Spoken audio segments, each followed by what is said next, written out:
नमस्कार दोस्तों, स्वागत है आप सभी का बैंकिंग हेल्प चैनल में। जब भी हम लोग कार खरीदने की बात करते हैं तो यूज्ड कार या सर्टिफाइड प्री ओन्ड कार या फिर सेकंड हैंड कार का भी एक ऑप्शन रखते हैं। और अच्छी बात यह है कि आपको सेकंड हैंड या फिर यूज्ड कार लेने के लिए भी एसबीआई लोन या फाइनेंस प्रोवाइड करते हैं या देते हैं। तो मैं आज इस वीडियो में आपको बताऊंगा सेकंड हैंड कार के लिए एसबीआई जो लोन देता है उसका टर्म्स एंड कंडीशंस क्या है, उसका जितना भी डिटेल्स है मैं इस वीडियो में आपको देने वाला हूँ। इस वीडियो को जरूर अंत तक देखें।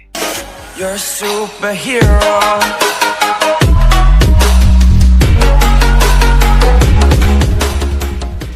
एसबीआई जो यूज्ड कार के लिए लोन देता है उसमें मिनिमम आपको 3 लाख से लेके मैक्सिमम 10 लाख तक लोन मिल सकता है। इस लोन के लिए कस्टमर का एक इनकम क्राइटेरिया भी है। अगर आप सैलरीड एम्प्लॉय है तो आपका मिनिमम इनकम सालाना 2.5 लाख होना चाहिए।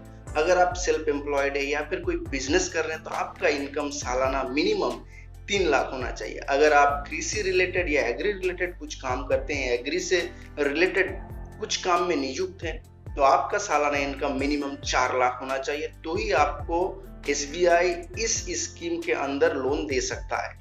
अब आते हैं नंबर 3, एक इंपॉर्टेंट फैक्टर, गाड़ी कितनी पुरानी होनी चाहिए यानी कि एज ऑफ द व्हीकल। अगर आप इस स्कीम से पुराने गाड़ी या फिर pre owned certified pre owned गाड़ी खरीदना चाहते हैं तो उस गाड़ी मैक्सिमम 8 साल पुरानी होनी चाहिए।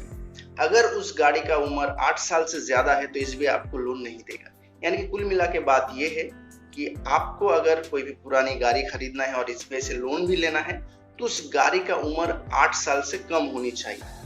अब बात करते हैं रीपेमेंट पीरियड, यानी कि आपको कितने दिन के अंदर इस लोन को चुकाना है। गाड़ी का उम्र मैंने जैसे कि बताया मैक्सिमम 8 साल पुरानी हो सकता है इस स्कीम में। तो 8 साल माइनस जितना गाड़ी का उम्र है, ये दोनों माइनस करके जो साल बचेगा उस साल के अंदर ही आपको लोन चुकाना है। मान लीजिए आप कोई भी गाड़ी खरीद रहे हैं, वो 4 साल पुराना है, तो यानी कि 8 - 4 = 4, तो 4 इयर्स यानी कि 4 साल के लिए आपको लोन दिया जाएगा। 4 साल के अंदर आपको लोन चुकाना है और मैक्सिमम रीपेमेंट पीरियड दिया जाता है 5 साल। यानी कि मान लीजिए आप कोई भी गाड़ी खरीद रहे हैं जो 2 साल पुराना है, तो उस हिसाब से 8 - 2 = 6, 6 साल के लिए लोन सैंक्शन होगा। बट नहीं, क्योंकि इस स्कीम में मैक्सिमम रीपेमेंट पीरियड 5 साल तक कैप किया गया है, तो आपको इस केस में 5 साल तक ही रीपेमेंट पीरियड दिया जाएगा। अब बात कर लेते हैं ईएमआई एनएमआई रेशियो के बारे में। अगर आपको पता नहीं है ईएमआई एनएमआई रेशियो होता क्या, तो मैंने पहले भी एक वीडियो बना के रखा है पर्सनल लोन के ऊपर, वहां पे मैंने क्लियरली बताया ईएमआई एनएमआई रेशियो क्या होता है, बैंक की उसको कंसिडर करता है। ईएमआई एनएमआई रेशियो इस स्कीम में जो होता है वो आपके इनकम पे डिपेंड करता है। अगर आपका इनकम 5 लाख तक है तो ईएमआई एनएमआई रेशियो 50% तक कंसिडर किया जाता है। अगर आपका इनकम 10 लाख से ज्यादा है तो ईएमआई एनएमआई रेशियो 70% तक कंसिडर किया जा सकता है। अब आते हैं प्रोसेसिंग फी के बारे में। नॉर्मली अगर आप इस स्कीम के अंदर कार लोन लेते हैं तो आपका प्रोसेसिंग फी होता है 0.5% of the loan amount plus GST. पर हाल ही में एसबीआई ने एक ऑफर अनाउंस किया है, अगर आप ये लोन 30 जून 2021 तक लेते हैं तो इस टाइम गैप के अंदर कोई भी प्रोसेसिंग फी लागू नहीं हो। अब बात करते हैं इंपॉर्टेंट फैक्टर इंटरेस्ट रेट के बारे में। देखिए, इंटरेस्ट रेट जो है वो आपकी सिविल स्कोर के ऊपर डिपेंड करता है। अगर सिविल स्कोर आपको पता नहीं है क्या है तो मैंने ऑलरेडी एक वीडियो बना के रखा है, आप ऊपर जाके देख सकते हैं सिविल स्कोर होता क्या है। तो अगर आपका सिविल स्कोर अच्छा है उसके हिसाब से यहाँ पे इंटरेस्ट रेट तय किया जाता है, और इंटरेस्ट रेट यहाँ पे स्टार्ट होता है 9.5% से लेके 10.5%, इस बीच के अंदर इंटरेस्ट रेट लागू होता है। अब बात करते हैं मार्जिन।